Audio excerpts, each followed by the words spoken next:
They called him the most powerful king in Europe, a ruler with the largest army, endless gold, and generals who claimed absolute loyalty.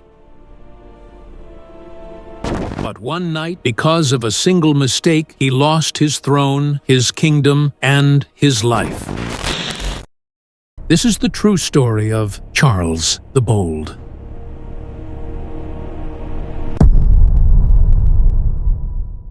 In the 15th century, Europe was a battlefield of ambition, where kings did not simply rule, they fought, betrayed, and destroyed one another for power. Among them stood Charles the Bold, Duke of Burgundy, fearless, ambitious, and obsessed with becoming a king. Charles did not want peace. He wanted glory, and through endless wars he expanded his lands, crushing enemies without mercy, until his army became so feared that cities surrendered without fighting. People believed Charles was unstoppable, but power has a way of making a man blind. He dreamed of creating a new kingdom stretching from the North Sea to the Alps. His advisors praised him even when he made terrible decisions. His generals feared questioning him, and his enemies pretended to be friends. Charles trusted them all, and that trust would destroy him. In 1476, he decided to attack the Swiss Confederation. His advisors warned him that the Swiss were disciplined and fought like machines, but Charles laughed, saying farmers could never defeat a king. That arrogance cost him everything.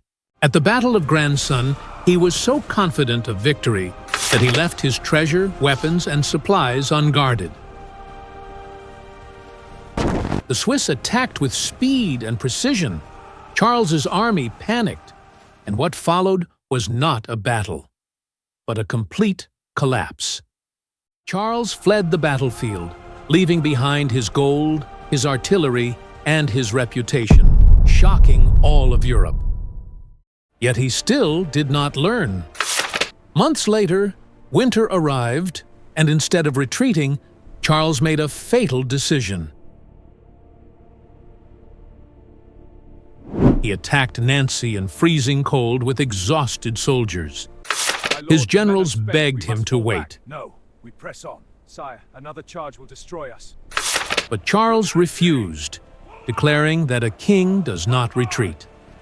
Snow covered the battlefield. His army was weak, hungry, and freezing. And then the enemy attacked from three sides. Charles's soldiers were slaughtered, and Charles himself disappeared. Days later, his body was found in a frozen river, his face destroyed, his armor broken, so unrecognizable that he was identified only by old scars. There was no crown, no throne, no kingdom, just a dead man in the snow. Charles the Bold did not lose because he lacked power. He lost because he trusted the wrong people, ignored warnings, and believed he was untouchable. History teaches us one brutal truth: arrogance destroys even the strongest kings.